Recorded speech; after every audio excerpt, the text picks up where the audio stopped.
hurmatli tinglovchilar, navbatdagi mavzuimiz algoritmlarni loyihalashtirish va tahlil qilish fanidan algoritm tahlili mavzusini ko'rib chiqamiz.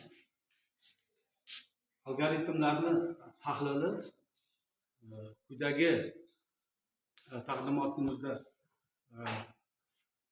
namoyish etiladi. Bunda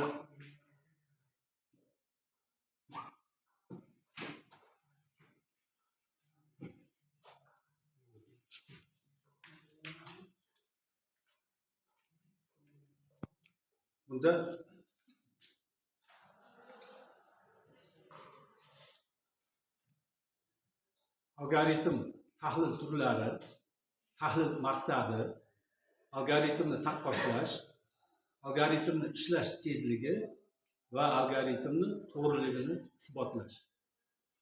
Albatta, berilgan algoritmlarni tahlil qilishning bir nechta usullari mavjud. Bu yerda algoritmlar tahlili ularning samaradorligini baholash uchun ishlatiladi. Tahlil qilish usullari odatda algoritmning vaqt va xotira bo'yicha murakkabligini aniqlashga qaratilgan. Quyida algoritmlar tahlilining asosiy turlari keltirib o'tilgan. Birinchisi asimptotik tahlil, ikkinchisi amaliy tahlil, uchinchisi nazariy tahlil, to'rtinchisi vaqt murakkabligi tahlili va beshinchisi xotira murakkabligi tahlili. Bunda asimptotik tahlil algoritmning samaradorligini katta hajmdagi ma'lumotlar bilan ishlashda baholash uchun ishlatiladi. Amaliy tahlilda esa algoritm haqiqiy ma'lumotlar bilan test qilinadi. Natijalar algoritmning samaradorligini real muhitda o'rganishga yordam beradi.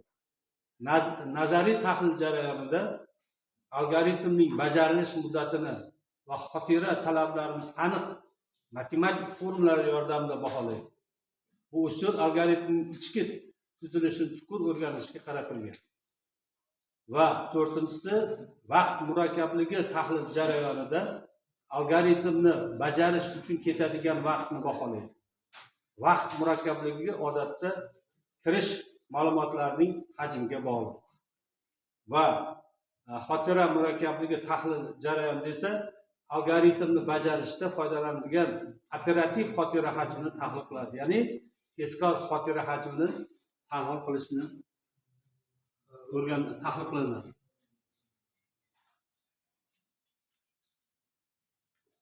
Navbatdagi tahlil qiyosiy tahlil. Bu tahlil bir nechta algoritmlarni solishtirish uchun ishlatiladi. Albatta, bu tahlil jarayonida ularning afzalligi hamda kamchiliklarini ko'rib chiqishingiz mumkin. Buning foydasi qanday darajada? Algoritmlarni bir xil ma'lumotlar va sharoitlarda sinab ko'rish imkonini beradi. Eng samarali algoritmni tanlashga yordam beradi. Va 7-chi tahlil o'rtacha holat tahlili. Bu tahlil algoritmning odatiy ishlashini baholash uchun qo'llaniladi. Ya'ni ma'lumotlar tasodifiy taqsimlangan deb qabul qilinadi. Agar tahlil turlari yoki muayyan algoritmlar haqida batafsil ma'lumot kerak bo'lsa, qo'shimcha savol orqali demak buni yana mustahkamlab olishimizga to'g'ri keladi.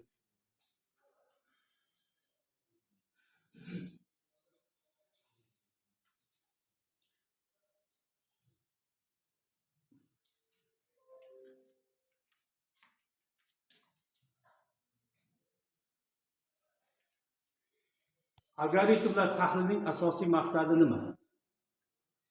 Algoritmlarning samaradorligini baholash va ma'lum bir vazifa uchun eng mos keladigan tanlash usulidir. Bu jarayon dasturlash va tizimlarni optimallashtirishda muhim ahamiyatga ega. Quyida tahlilning asosiy maqsadlari keltirib o'tilgan. Birinchisi samaradorlikni aniqlash. Bunda algoritm qancha tez ishlaydi va uning bajarilish vaqti qanday o'sadi. algoritm qancha xotira resurslarni talab qiladi, samaradorlik katta hajmdagi ma'lumotlar uchun qanday o'zgaradi va ikkinchisi algoritmlarni solishtirish. Siz bilan biz bilamiz, demak bir nechta algoritmlarni bir-birlaridan taqqoslab, ularni muammo uchun eng yaxshi variantni aniqlash hamda har xil algoritmlar turli ma'lumotlar hajmi yoki sharoitlarda qanday ishlashini baholash va uchinchisi eng yomon holatni aniqlash. Ya'ni algoritm eng qiyin, masalan tasodifiy yoki noto'g'ri tartiblangan ma'lumotlarda qanday ishlashini tahlil qilish va kritik vaziyatlarda ishonchlilikni ta'minlash. Bu bevosita ana shu algoritmlarni ishlash jarayonida bevosita prosessorlardagi jarayonlarni ham misol keltirishimiz mumkin bo'ladi ekan. Optimal resurslardan foydalanish. Tizimning vaqt va xotira jihatdan resurslarni optimal ishlatadigan algoritmni tanlash. Siz bilan biz bilamiz, kompyuterni ishlash tezligi, uning xotirasi, undagi ma'lumotlar almashinuvi hamda ma'lumotlarni tez qayta ishlashi shu biz tanlagan algoritmlarga asoslanadi. Va shuningdek, ma'lum muhit yoki platformaga mos algoritmlarni ishlab chiqish. Albatta siz bilamiz, shu ishlab chiqiladigan shu platformamizdagi amallar algoritmlarga asoslanishini ko'rishimiz mumkin bo'lar ekan. Navbatdagisi kirish hajmiga bog'liqlikni o'rganish. Algoritmning ishlash samaradorligini ma'lumotlar hajmi bilan bog'lash. Masalan, kichik hajmda yaxshi ishlaydigan, ammo katta hajmda samarasiz bo'lgan algoritmlarni aniqlash. Bu jarayonlarni yana to'liqroq aytadigan bo'lsak, albatta kichik hajmdagi ishlaydigan yoki katta hajmdagi bo'lgan algoritmlarni o'zaro taqqoslashda mana shu ish natija samaradorligiga ham demak bog'liqligini ko'rishingiz mumkin. Ya'ni natijada ko'rishingiz mumkin. Keyingisi nazariy va amaliy ishlashni taqqoslash. Algoritmning nazariy samaradorligi demak shu big va cheta omega amaliy natijalar bilan taqqoslash, ya'ni reallikda kutilmagan qiyinchiliklarni aniqlash. Loyiha talablariga moslashish. Tizimning real hayotdagi ehtiyojlarini qondiradigan algoritmlarni izlash, ya'ni tanlash. Masalan, tezlik muhim bo'lsa, vaqtni tejaydigan, xotira cheklangan bo'lsa, kam joy egallaydigan algoritmlarni tanlash. Demak, siz bilan biz bilamiz, shu kompyuterlarda o'zining xotirasi bor. Xotira qancha katta hajmga ega bo'lsa, demak, ularda ana shu jarayonning ishlashi yaxshilanadi, ya'ni tez ishlaydi. Agar xotira hajmi qanchalik kichik bo'lsa, shunchalik demak ana shu vaqtda ham, demak ishlashda ham demak murakkablik tomonlarini ko'rish bo'lar ekan.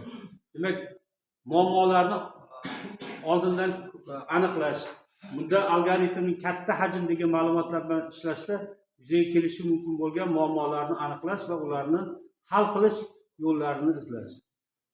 Tahlil orqali dasturchilar nafaqat samaradorlikni oshirish, balki dasturning barqaror va ishonchli ishlashini ham ta'minlaydi.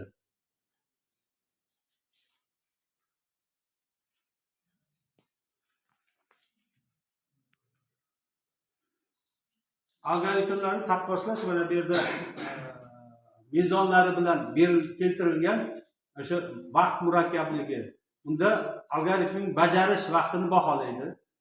Xotira murakkabligi, ya'ni algoritm qancha xotira talab qilishini aniqlaydi. Bunda bir nechta misollarni keltirish mumkin. Shu xotira murakkabligi jarayonida xotira ana shu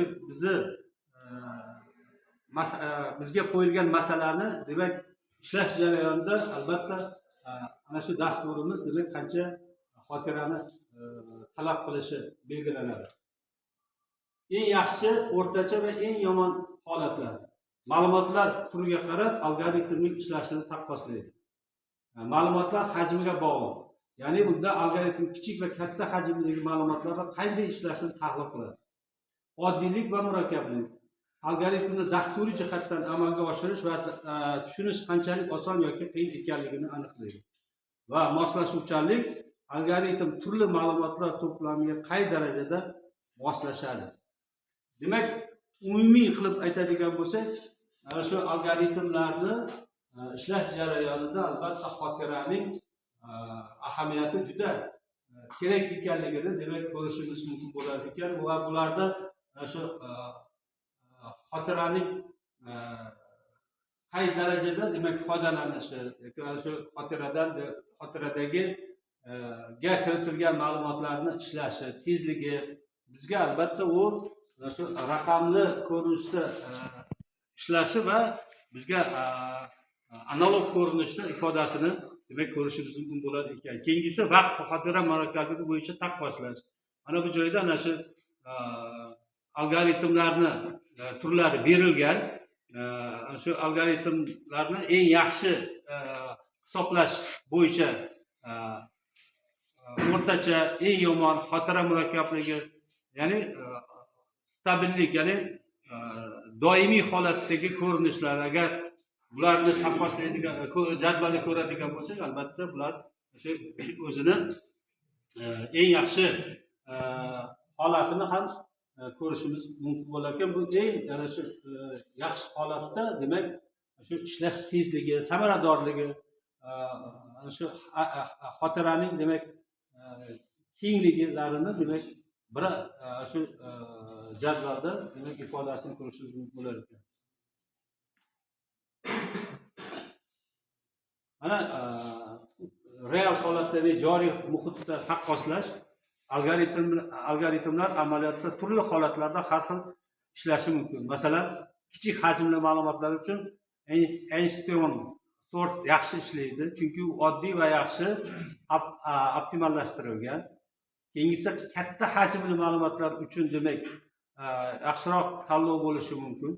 Cheklangan xotira sharoitida afzalroq va tartiblangan yoki qisman tartiblangan ma'lumotlar uchun shu juda samarali bo'lgan demak ko'rinishni demak ishlashini mumkinligini ko'rish mumkin bo'lar ekan. O'zi yetarli. Umumiy xulosa qilib aytadigan bo'lsak, ushbu mavzumizda algoritmlarni tahlil qilish va ulardan foydalanishda demak har bir algoritmning o'ziga xos afzallik va kamchiliklarini ko'rishimiz mumkin bo'lar ekan va shuningdek asosiy tanlov vaqt va xotira samaradorligi va real hayotda test qilish algoritm tanlashda muhim ahamiyatga egaligi. Mana e'tiborlaringiz uchun rahmat. Sog' bo'ling.